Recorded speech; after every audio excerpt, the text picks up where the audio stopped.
So I'm going to let JD and Secretary England summarize it, but I did Okay. hear read lots of sci-fi, so I'm going to do that part. Okay, that's great. Well, as David said, J.D. Enright is alongside, and our longtime friend Secretary Gordon England is also upcoming. So we'll let them wrap it up. Hello, great to see you. It is all yours, my friend. Take it away. Thank you very much. I'm really excited. What an incredible day it's been today. Wow, it just never ceases to amaze me how every conversation just leads on to these great discussions, and the questions and answers I've been watching going back and forth, just fantastic. So I have a wonderful opportunity here to introduce Secretary England. He's been a senior executive with companies including General Dynamics. He served as the U.S. Deputy Secretary of Defense, Acting Secretary of Defense, twice served in the U.S. As the U.S. Secretary of the Navy, and our nation's first Deputy Secretary of Homeland Security. Wow, that's pretty impressive. Good thing he's going last, because you don't want to follow that. The America's Future Series is proud, as am I, to sponsor American Future Series, to have Secretary England as one of its longest serving advisory board members. So I want to welcome Secretary Gordon England to the event. And he's joining as we speak. Okay, are we on? Yes, we are, Secretary Gordon England. Welcome, welcome. Great to have you on the show. Great to be with you. It's been a long day. I have listened and watched most of the discussions and presentations, and I've learned a lot. It was a long day, but I did learn a lot today. So congratulations, Scott and David, for putting on a really good, I guess I call it a conference. Well done. Thank you, sir. Thank you very, very, very much. Always great to see you too, Secretary. Good to see you again. It was good today. It was actually good today to see a lot of old friends. Secretary Gates, who of course I was his deputy, and General Mullen, who was a CNO and worked his way up to CNO, and then of course Chairman General Petraeus, Gene Bernal. The only thing I'll say is it was terrific seeing old friends, but like me, they look a little older than the last time I saw them. We all have those issues. Forever believe young, me. sir. Fair enough. So Secretary England, just prior to your joining, I introduced you, gave the folks here who are on a very quick bio, which was very impressive. And I led by saying, good thing you're the last one to speak, because it's hard to follow your credentials. So with that said, welcome, and I'll turn it over to you for closing remarks. All right, thank you very much. So as I commented, I learned a lot today. So it was really good. I listened to almost all the speakers, not all of them 100%, but probably 95% of everyone. So a few comments, if you don't mind. I actually wrote down a few comments here. So first, I would say the discussions today centered a lot around cyber and space. That seemed to be the predominant theme today. And of course, cyber is, in my view, and I think expressed today, the most dangerous technical threat in what is an unpredictable and dangerous world. I will also comment that cyber, I always say cyber is the ultimate cat burglar, because, with cyber, you can steal everything, but of course it's still there. So you don't know it's been stolen. And that happened, I think, for a long time in the United States before we became aware of what our adversaries were doing. So we had a lot of technical data transferred to our adversaries before we realized that what the cat burglar was really about. China is the most dangerous competitor. We heard that today, and they are ahead or pulling ahead in almost every dimension of power. So very, very worrisome. They are faster than we are in terms of innovation, producing, and fielding military equipment. But I think, as Bob Gates said, Secretary Gates, they're also much better at many of the dimensions of power, of national power. They're better at worldwide communication, They are ahead in many of the critical technologies, but they've also built up a lot of worldwide investment that at some point is going to be very valuable to them. So China, very worrisome. And I'll say a few more comments later on that. Space, the freedom of movement and operations in space is threatened. And that space and the satellites, everything we do in space is the foundation, frankly, of our US economy. And of course, our US military both rely on space assets. So if they are threatened as they are, that should be of deep concern to the United States. And we heard quite a bit of discussion about that and the relationship of cyber to space, because I think a number of people said, if there is an attack in space, it will likely be cyber. And of course, the problem is it's non-attributional in many cases. And so that would be very difficult for us to contend with. Now, underline, I think every single thing we heard today had to do with speeding the procurement process and also having highly skilled workers in a wide variety of technologies and management and production, et cetera. I would say that listening to the speakers, many of whom I know, and General Murray and Ellen Lord and a number of the speakers, I think they have made significant progress in revamping their systems so that they are speedier and we are getting better return faster. On the other hand, I have to comment that they made significant progress within the constraints that exist within our system. So within these constraints, they are doing much better, but the constraints have not moved. So if you think about the POM process, it takes the Department of Defense 1 year to prepare the POM. It takes the Congress 1 year to turn the POM into a budget. The budget, of course, is not always on time. We went 5 years, I think, without a budget approved on time. So that was a continuing resolution then, and that is a constraint. So here we are, we basically have a 2-year lag in our system. Now we can speed up and we can move money around to some extent, but not much. One of the speakers commented, we still have a color of money. So you can't just move money. You may have it, you have to go back to the Congress. My experience is, yes, they'll generally go along with DOD, but sometimes it can take months, long time to change the color of money. So I'm not hopeful that we have really addressed the underlying issue. And I don't think the Department of Defense can address the underlying issue because it is congressionally driven, which makes you question. The Department of Defense was put in place in 1947. And most of the processes that exist go back to 1947. World's changed a lot since 1947. And my own view is, if we're going to be really competitive, responsive, to be able to keep up with China that doesn't have any of these constraints, we're going to have to look very carefully at how the Congress operates in terms of the budget and how DOD operates. And maybe it's time for a whole study to look at this whole process again. Also, I will say that while we had a lot of people talking today about the national defense and the 5 domains, the country, frankly, is inward looking at the moment. So what do we read about and what do we hear about almost every day? A vast variety of social issues, COVID-19, the infrastructure bill, the Build Back Better bill, almost everything that the populace reads about is all domestic.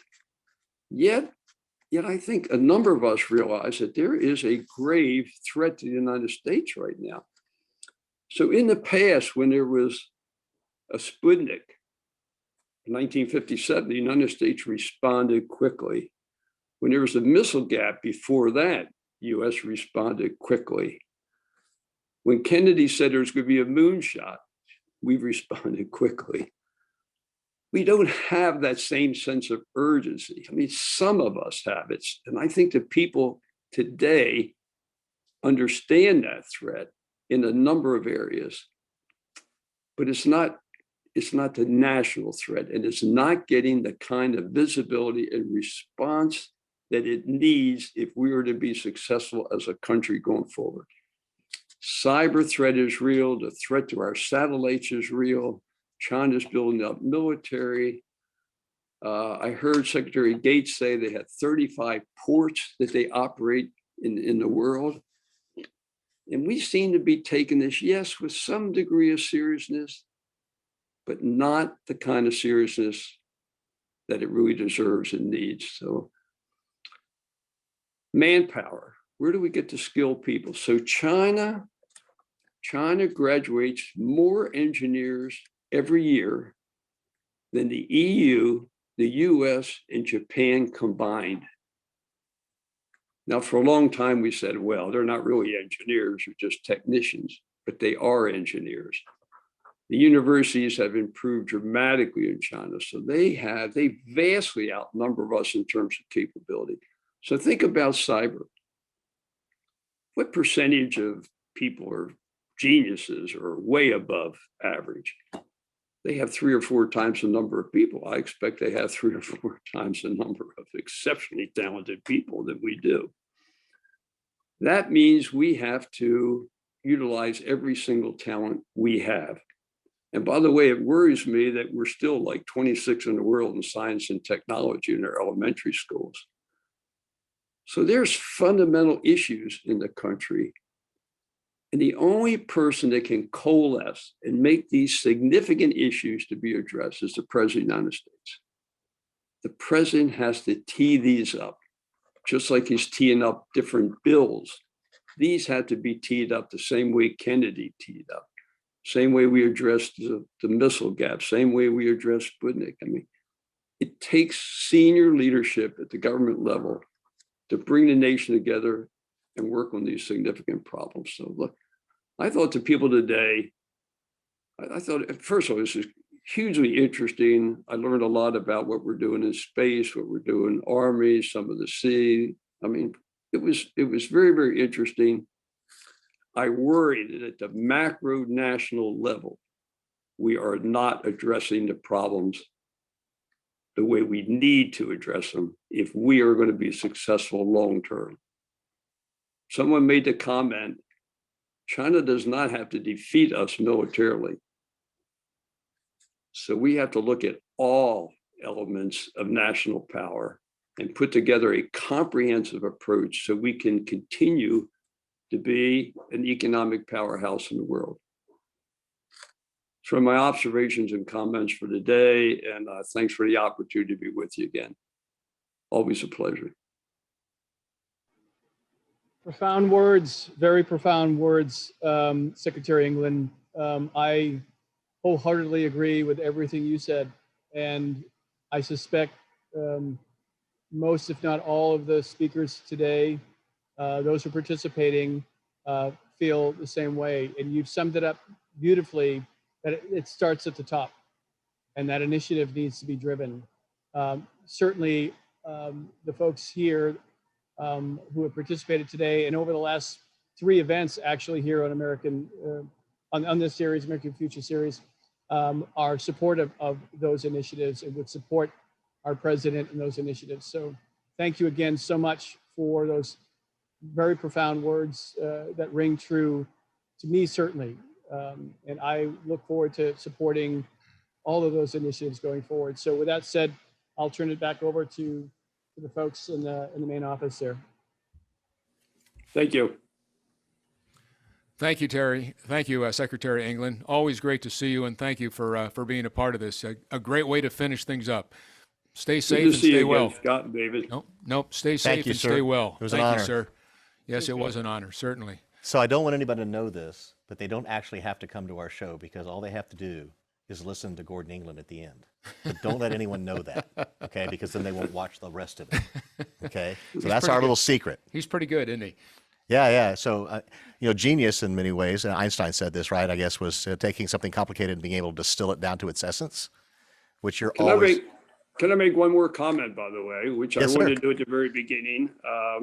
As former Secretary of the Navy and Marine Corps, And Marine Corps. I definitely want to wish the Marines, all those standing the watch around the world today, I want to wish them all a happy Marine birthday. And a comment about the Marines. And everyone says the Marines are the finest fighting force in the world. I won't argue with that. But the thing that I admire most about the United States Marine Corps is that now for 246 years, societies change, cultural change, people change, technology change. But the U.S. Marine Corps, they have maintained the spirit of the Corps during thick or thin. They are absolutely rock solid. So, I mean, they have done a terrific job of maintaining the spirit of the U.S. Marine Corps through all those years and all those changes. So I admire them greatly. So happy Marine Corps. Happy birthday, Marine Corps. Well said, sir. It's a great point. Cannot say it better. Whatever the adversity might have been, wherever it might have been, they're always the same and just as strong as ever. Good Rock point. solid. Rock Yep, solid. good Yes, point. sir. Yep. Have a great evening, sir. We appreciate You you. too. Thanks, fellas. So some things are immutable. I guess the Marines are the best example of that. For sure, for sure. And of course, the Navy celebrated a birthday a couple of weeks ago. I emceed an event in Oklahoma City as they celebrated 246 years as well. Yeah. So how about that? There was only about less than a month between the two. Yeah. So the Navy and the Marines. But he's right. What he said about the Marines, he's spot on. Yeah, I learned two things: never argue with Gordon England, and also never argue with a Marine. I've learned both those lessons because Okay. Gordon, I won't ask you Gordon's why. just We'll always leave it- well, we'll Gordon's leave it always at right. that. You got that going, and then the other one's not healthy. Once again, another fine too much information moment here Yeah. on America's Future Series. We love them all. So, got to say thank you to JD Enright Right. and TMG Corps for their staunch support over all of these events. For the fall. Yeah, absolutely, David. Our cybersecurity event, our dual use technology event, et cetera, and this one was our capstone. They've certainly been there, haven't they? Absolutely, and they're going to be part of the Magellan Award. That's great. Next year, they're already part of that, so Good that's deal. great. If you want to join TMG Corps via SAT, a fantastic organization. I want to thank Craig Miller, Rich Baldridge, their CEO and founder, for their support here, as well as Jason Kim, who we've known since his days at Raytheon. I think he was at Boeing, went to Raytheon, came back, and he's leading this fast-growing, just outstanding group there, the Millennium Space Systems, and they're hiring like mad. So you need to Jump on board. get your resume in there.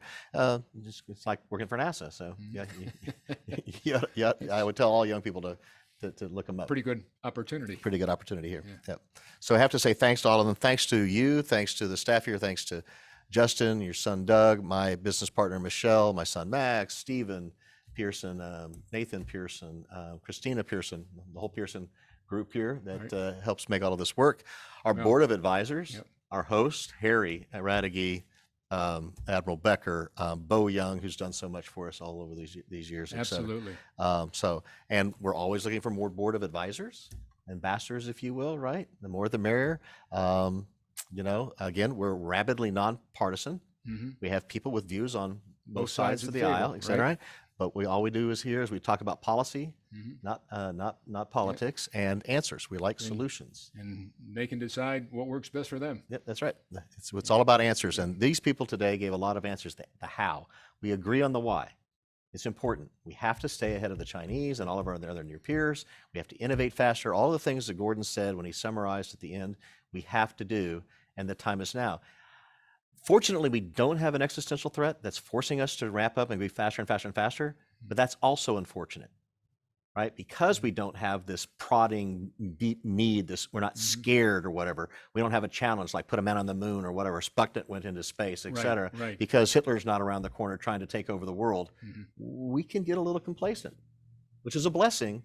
It is in some ways, but it's not a in problem. others. Yes, it yeah, is. we have to Great do this, point. and that's why we have these. Yeah. Always stay sharp, be alert, know what's going on, stay ahead of the game. Stay ahead of the game, Yep, yes, sir. Stay ahead of the game. And you were very kind on behalf of all the kind words you had to say about all our sponsors, our team players, and what have you. Let me say back to you, as the CEO of Murray Media with my son Doug, we are proud to be a part of this too. So I am sure I speak for all of the people that you just mentioned and all the corporations and entities that you just made note of. We're all proud to be and honored to be a part of it as well. So after you see what was unfolded here, literally all around the world, not just here in America, but all around the world today, it's good stuff to be a part of. So thank you very much. And you're right. It's not partisan. It's just, here are the facts, folks. Here's what they say. Here's what he says. Here's what she says. And we had great diversity, men, women, black, white, Hispanic, Asian, it's the way it should be. That's the way it should be. And it's for that reason, we're delighted and honored to be a part of it. Appreciate you saying that. No, it's good stuff.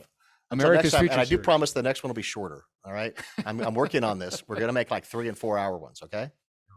Well, this was pretty special, especially the day before Veterans Day. Yeah, had to do it. Yeah, both David and I turned to the screens and straight on to the camera, say, thank you for your service, wherever it might have been, whether it was current service today, whether it was past service and you're a vet, or for that matter, those that were unfortunate, made the ultimate sacrifice and never were allowed to come home.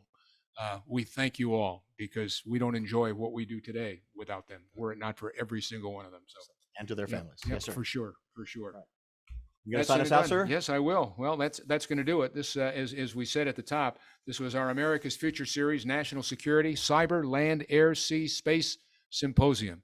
And it was indeed just an honor to have all of you on board. And we had a lot of people on board during the course of the day, literally from all around the world. So thank you. Be smart, stay safe, stay well. For David Hamilton, the CEO and the founder of America's Future Series, my name is Scott Murray from Murray Media. Until next time, be well. Thanks, everybody.